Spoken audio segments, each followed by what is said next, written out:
Ya, Assalamualaikum warahmatullahi wabarakatuh.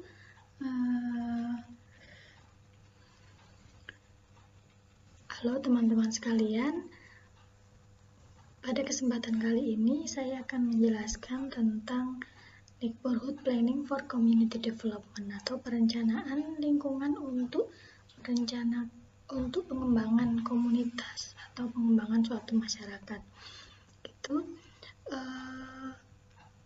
Sekarang ini itu ketertarikan terhadap pendekatan yang berbasis partisipasi masyarakat untuk merencanakan suatu lingkungan itu sedang hits sekali. Bahkan ini tidak hanya hits sekarang, tapi sudah mulai sekitar 20 tahunan atau dua dekade gitu. Latar belakang hitsnya pendekatan berbasis partisipasi masyarakat itu ya karena adanya kegagalan dalam urban renewal atau revitalisasi suatu area dengan pendekatan yang sentral atau pendekatan yang top down. Jadi pendekatan top down itu sendiri tanpa melibatkan masyarakat, kemudian pada akhirnya hanya menimbulkan suatu masalah sosial di masyarakat. Kemudian latar outline-nya. Untuk outline yang akan saya jelaskan hari ini yaitu ada apa itu neighborhood atau lingkungan, kemudian neighborhood planning itu sendiri, lalu sejarah singkatnya, kemudian ada prinsip-prinsip, kemudian ada tipe dari neighborhood plan, kemudian ada proses perencanaannya, dan terakhir saya akan menjelaskan tentang studi kasus dari neighborhood planning.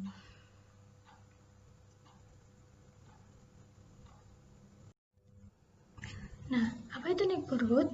Neighborhood itu secara harfiah bisa diartikan sebagai lingkungan. Kalau di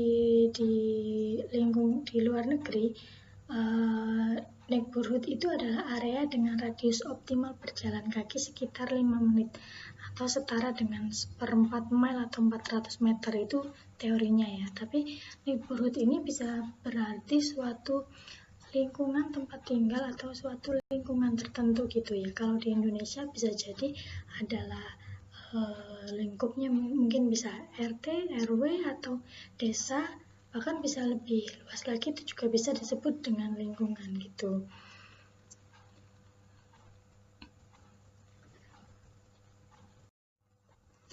Kalau neighborhood planning itu adalah kesempatan masyarakat untuk membentuk lingkungan tempat tinggal mereka, yaitu dengan cara melibatkan masyarakat dalam merencanakan lingkungan. Jadi merencanakan lingkungan ini merupakan pandangan dari semua pemangku kepentingan yang membentuk komunitas. Kemudian mengidentifikasi kekuatan dan aset lingkungan, kemudian mengidentifikasi kebutuhan dan perhatian utama lingkungan, lalu ada juga menetapkan tujuan untuk meningkatkan kualitas dari lingkungan, dan terakhir yaitu merekomendasikan saran spesifik untuk mencapai suatu tujuan tersebut. Itu yang dimaksud dengan neighborhood plan. Sejarah singkat dari neighborhood planning ini dipelopori oleh Patrick Geddes ya. Patrick Geddes ini merupakan seorang regional planner, tapi awalnya dia merupakan ahli tumbuhan gitu, kemudian dia beralih jadi perencana. Nah, pada tahun 1890 si Patrick Geddes ini berhasil mendorong masyarakat Edinburgh, ini suatu daerah, yaitu untuk melakukan perbaikan lingkungan mereka. Dia ini melibatkan mahasiswanya untuk membantu proses perbaikan lingkungannya.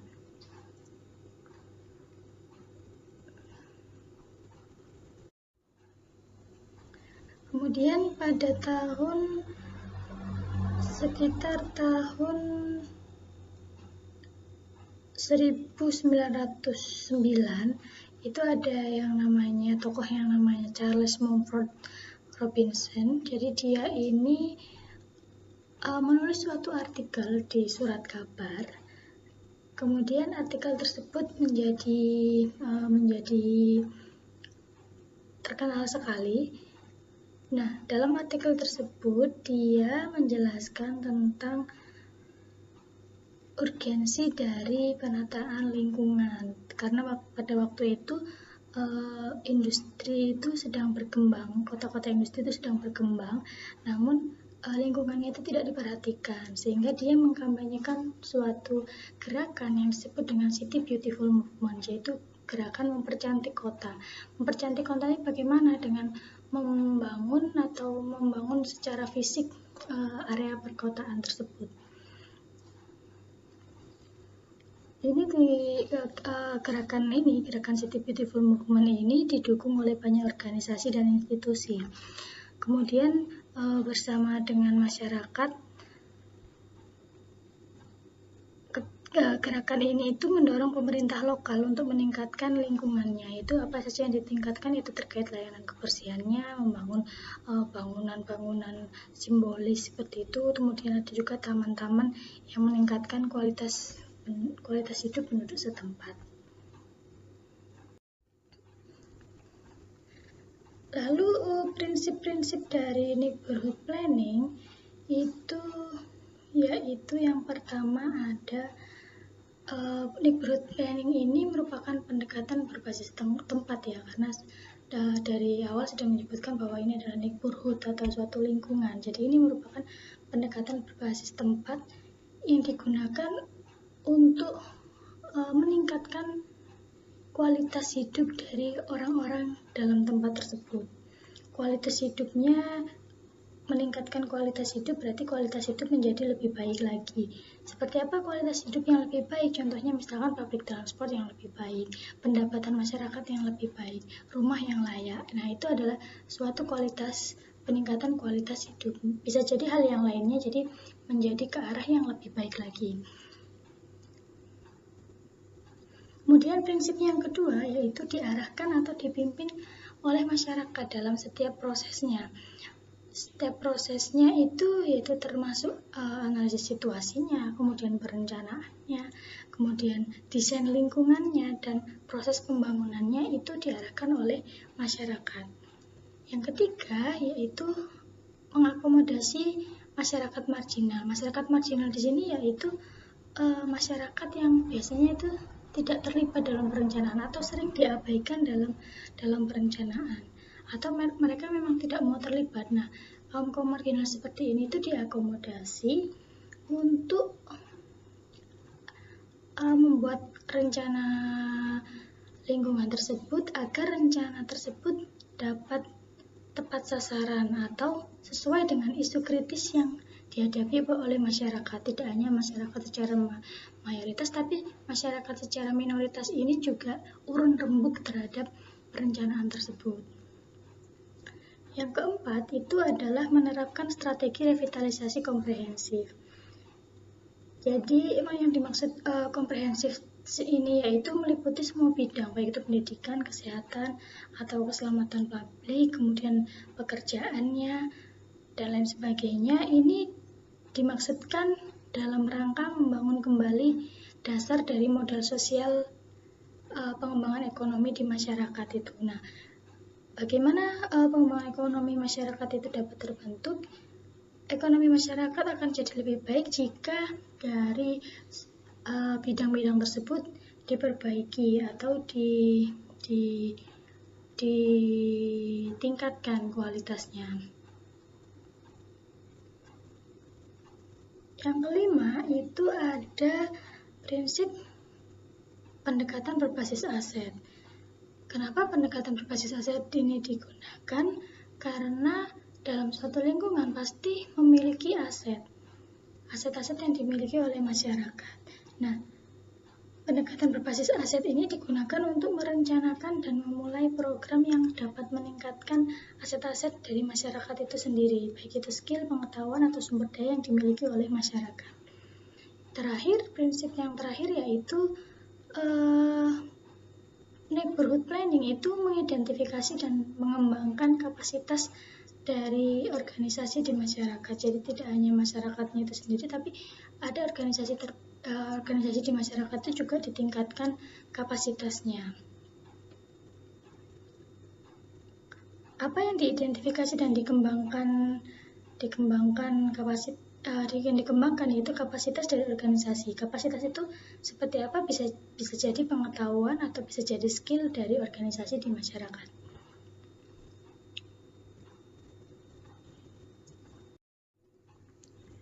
Selanjutnya, tipe neighborhood plan itu yang pertama ada namanya strategi manajemen pertumbuhan. Jadi ini adalah suatu rencana yang dikembangkan untuk perlindungan jangka panjang terhadap suatu bisnis atau suatu usaha yang ada di masyarakat agar dapat terus ada atau tidak punah, seperti macam itu. Yang kedua, itu ada strategi preservasi. Ini maksudnya adalah rencana yang dibuat atau dikembangkan untuk melindungi tempat-tempat bersejarah atau tempat-tempat bernilai budaya atau tempat-tempat yang estetik atau memiliki keindahan.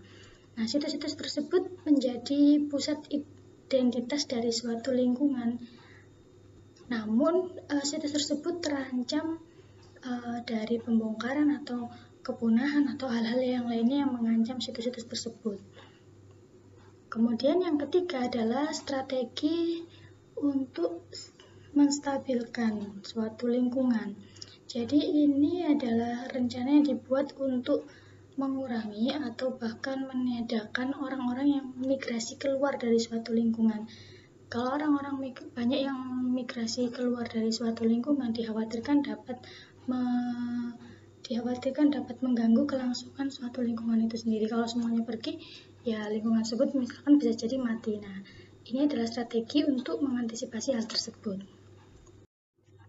Yang keempat itu ada strategi revitalisasi.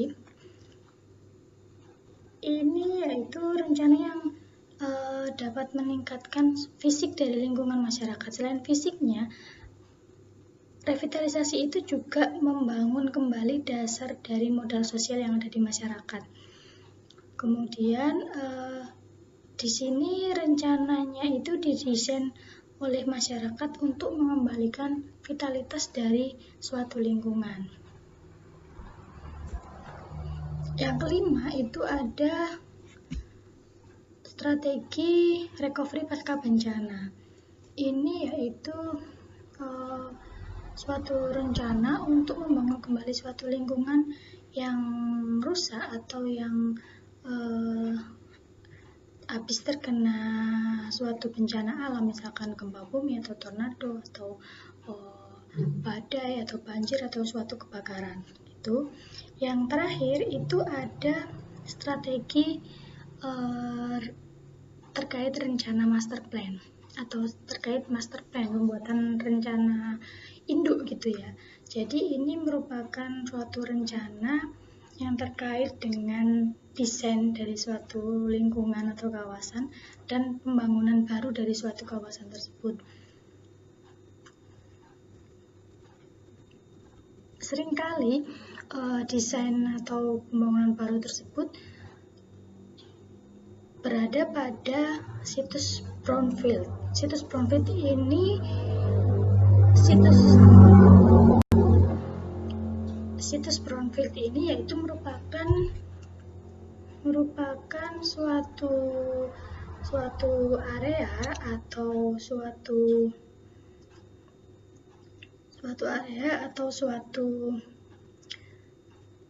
lingkungan yang dia itu sudah ada bangunannya atau sudah ada infrastrukturnya, namun sekarang itu bisa jadi tidak digunakan atau jarang digunakan seperti itu, atau bisa jadi dia tidak dipakai gitu ya. Tapi pembuatan master plan ini juga bisa pada area greenfield. Nah, greenfield ini maksudnya adalah areanya tersebut merupakan area kosong, seperti macam itu, area kosong, tidak ada bangunan atau infrastruktur yang sudah ada sebelumnya.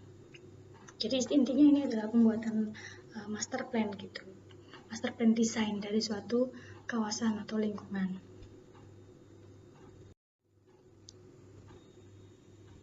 Kemudian untuk proses neighborhood planning itu sendiri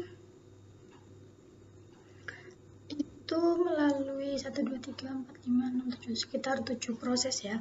7 proses. Yang pertama yaitu pembentukan steering committee atau pengarah kegiatan, atau istilahnya itu kayak panitia gitu ya.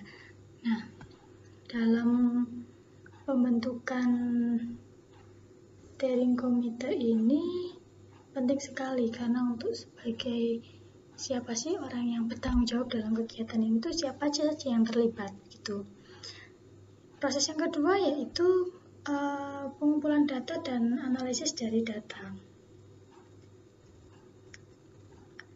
Jadi si Patrick Geddes ini pernah mengatakan bahwa kalau perencana mau membuat rencana itu harus survei dulu, itu penting sekali. Nah, kalau dalam neighborhood planning kira-kira apa saja yang perlu disurvei atau data-data apa saja yang perlu didapatkan? Yang pertama itu adalah kita perlu tahu sejarah detail atau sejarah sosial dari masyarakat atau dari lingkungan yang akan kita rencanakan tersebut. Kemudian data terkait misalkan sudah adakah rencana yang telah dibuat pada area tersebut, atau sudah adakah penelitian atau laporan tentang lingkungan tersebut itu bisa kita dapat di internet atau bisa dapat dari dinas-dinas terkait. Kemudian yang ketiga yaitu perlu suatu analisis atau data dan analisis terkait populasinya, kemudian misal pendidikannya, lalu ketenagaan kerjaan, pendapatan, kemiskinan, kemudian perumahannya. Kemudian yang keempat itu data-data terkait dengan basic dasarnya, kemudian sumber daya airnya atau aset alam lainnya yang ada di komunitas itu perlu dicari tahu terlebih dahulu. Kemudian kita perlu juga mengidentifikasi atau menginvestigasi kondisi dari bangunan di lingkungan sekarang itu bagaimana, adakah dalam level yang baik kondisinya atau perlu perbaikan atau bagaimana. Kemudian dari sisi infrastruktur dan fasilitas dari masyarakat itu juga perlu dicari tahu terlebih dahulu. Nah, yang penting lagi yang keenam itu adalah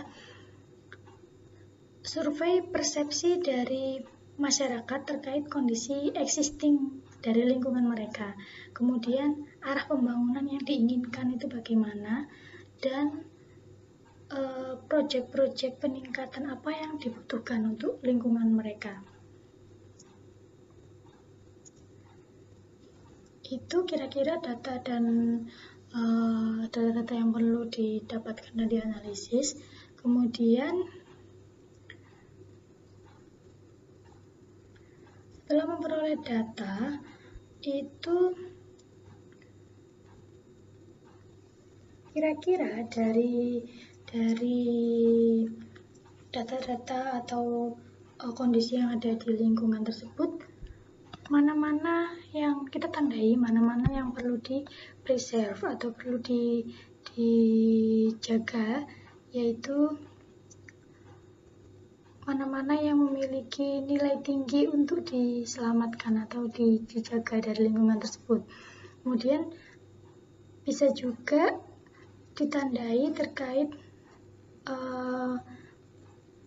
mana-mana yang perlu ditambahkan atau apa saja yang perlu ditambahkan di lingkungan tersebut. Atau misalkan dari suatu lingkungan tersebut ditandai juga apa saja yang perlu dihilangkan atau yang dihilangkan dari lingkungan tersebut. Kemudian yang terakhir yaitu dijaga dari ancaman mana-mana yang terancam itu perlu ditandai. Setelah pengumpulan data dan analisis, langkah selanjutnya yaitu membuat dalam data dan analisis itu bisa juga setelah data terkumpul dan dianalisis dibuat SWOT-nya. Ini untuk mempermudah dalam pembuatan visi dan setting. Ya. Selanjutnya yaitu terkait pembuatan visi atau tujuan yang akan dicapai dan selanjutnya ada pembuatan action planning. Action planning ini merupakan detail rencana yang akan dibuat itu seperti apa, itu dirincikan, misalkan nama proyeknya, kemudian deskripsi proyeknya, kemudian tahap-tahap implementasinya, kemudian ada pemimpinnya siapa, semacam itu. Kemudian setelah itu dipresentasikan dan dipresentasikan ke masyarakat, dan masyarakat mereview, kemudian mengadopsi dari apa yang diusulkan oleh masyarakat. Selanjutnya ada implementasi dari rencana itu sendiri, dan yang terakhir itu monitoring, evaluasi, dan revisi dari perencanaan lingkungan yang bisa digunakan untuk next project atau next perencanaan gitu.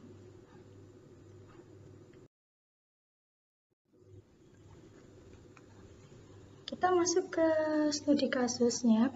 Studi kasusnya ini saya mengambilnya di New York ya. Di New York ini adalah suatu komunitas resort gitu, semacam tempat liburan gitu di pegunungan Catskill di regional di New York gitu. Jadi ini adalah suatu pegunungan gitu, di situ ada untuk tempat wisata dan lain-lain. Nah,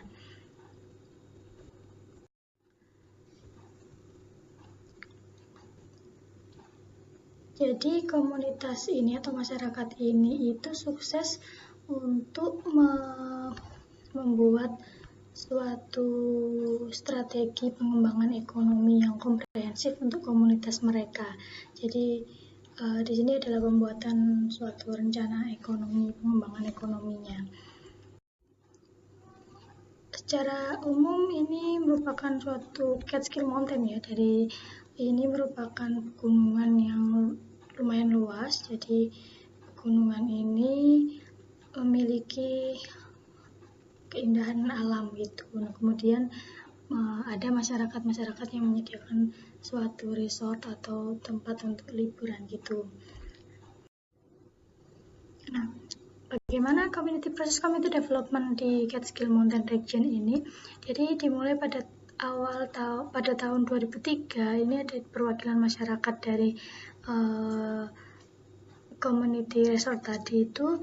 Jadi dia meminta ke Departemen Perencanaan Kota kayak prodi PWK di Cornell University ini untuk membantu penduduk, pemilik bisnis dan masyarakat itu untuk mengembangkan ekonomi masyarakatnya.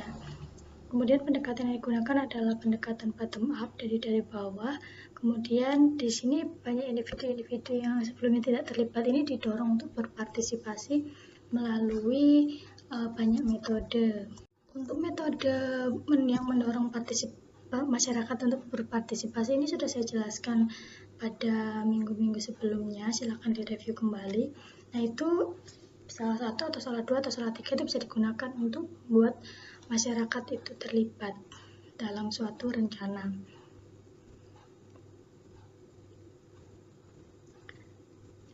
Nah, kenapa sih masyarakat dari resort ini itu ingin membuat pengembangan ekonomi dari masyarakat?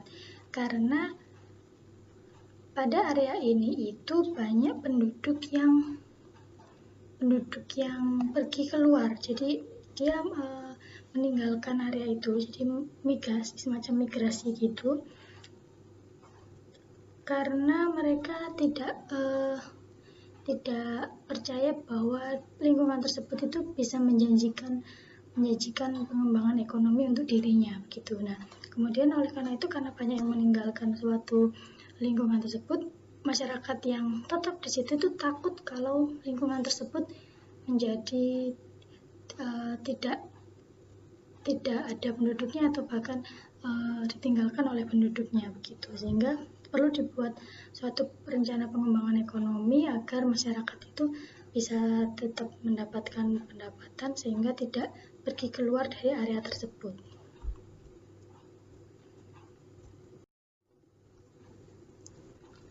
Nah, setelah melalui proses dan berbagai metode itu, akhirnya dihasilkan suatu rencana pengembangan ekonomi. Kemudian ini salah satunya itu jadi ada banyak bangunan komersial yang tidak terurus atau tidak terpakai selama beberapa tahun karena banyak ditinggalkan oleh penduduknya itu. Kemudian nah ini dikembangkan lagi, dan ini sampai contohnya itu ada bangunan yang di suatu tempat di situ itu dibeli, kemudian dikembangkan menjadi area furnitur antik dan jualan baju vintage itu untuk ya semacam oleh-oleh dari habis dari wisata di situ gitu. Selain itu, selain mengembangkan ekonominya, ternyata juga dikembangkan tentang peningkatan transportasi dan revitalisasi taman yang ada di area tersebut. Begitu untuk studi kasusnya. Referensinya dari ini. Oke, demikian materi hari ini. Kita bertemu di lain kesempatan. Terima kasih atas perhatiannya. Saya tutup. Assalamualaikum warahmatullahi wabarakatuh.